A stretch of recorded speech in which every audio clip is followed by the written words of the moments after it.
The day I found my bridge in pieces, I knew the HOA had made a mistake they could never undo. That bridge wasn't just planks of wood and nails up. It was my father's legacy, built with his hands when I was a child, a pathway that connected our family cabin to the lake and the memories that lived there. Seeing it reduced to rubble, floating broken in the water, hit me like a punch to the chest. And when I found out why they did it, because they claimed it ruined the aesthetics of the lake for their luxury resort guests, I felt a rage I hadn't known before. They thought I was powerless. They thought destroying my bridge would force me to bow down to their rules. What they didn't know was that I held the key to the lake itself. The HOA had been a thorn in my side from the moment they built their sprawling resort next to the quiet family property I inherited. My cabin was simply no grand design, no polished marble floors, no million-dollar views packaged for tourists, just wood, stone, and memories. But for the HOA board,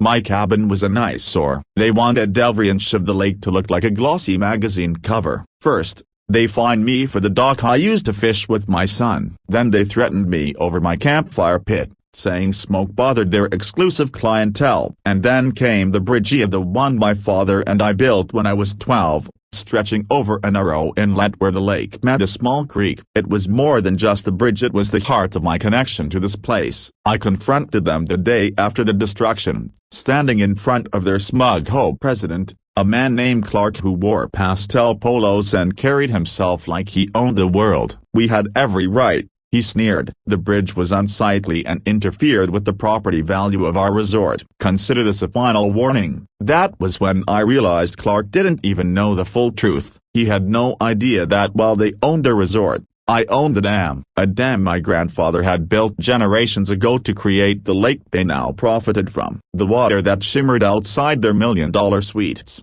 The lake where they staged weddings, where their wealthy guests drank champagne on rented pontoons. It was all held back by a gate I controlled. At first, I tried to be reasonable. I offered a compromise. They rebuild my bridge, leave me alone, and I'd continue maintaining the dam without trouble. But Clark just laughed. You wouldn't dare do anything. You need us. This lake puts your property on the map. No, Clark, this lake put your resort on the map. For weeks, I stood in anger, watching their guests laugh and splash in water that wasn't naturally theirs to enjoy. Watching as my son asked when we could rebuild Grandpa's bridge, and having no answer. Watching as letters from the HOA piled up, demanding I remove unsightly structures from my own land. The final straw came when I caught them trespassing, trying to tear down my fishing dock in the middle of the night. That was it. They had declared war, and they forgot who held the final card. On a cool autumn morning, before the season's biggest wedding event at the resort, I drove to the dam. My hands trembled as I unlocked the heavy steel gate, the same lock my father once showed me how to use. I hesitated. A part of me still clung to the thought of fairness,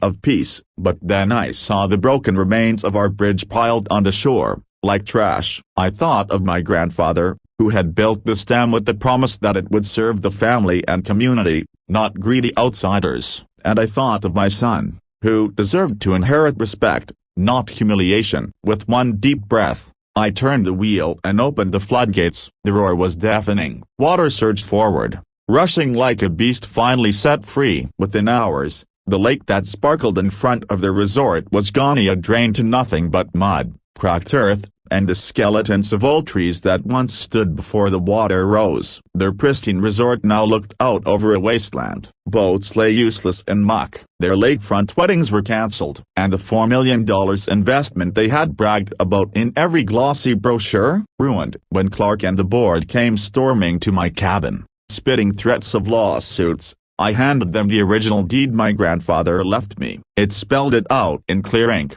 My family owned the dam, the land beneath it, and the legal rights to control water flow. The lake was artificial, our creation. Without our consent, they had no right to it. They were stunned, powerless. All their money, their lawyers, their fancy title essay, they meant nothing against one family's legacy and foresight. In the months that followed, the resort went bankrupt. Guests stopped coming. The HOA dissolved under financial ruin. And me, I rebuilt my bridge with my son, plank by plank, just as my father had once done with me. The lake eventually returned, but on our terms. I set strict rules, No resorts, no home interference, no exploitation. Just a place for families, fishermen, and neighbors who respected the land. Looking back, I don't regret a single thing. The whole thought they could strip away my history, erase my family's work, and bully me into submission. But they forgot the most important truth: real power doesn't come from money or roulette, it comes from roots,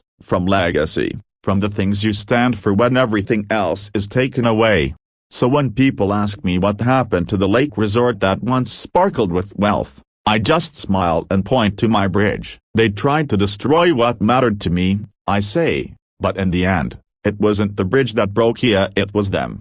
Would you like me to adapt this into a slightly more dramatized script style, with cliffhanger moments and pauses, so it flows perfectly for a YouTube voiceover?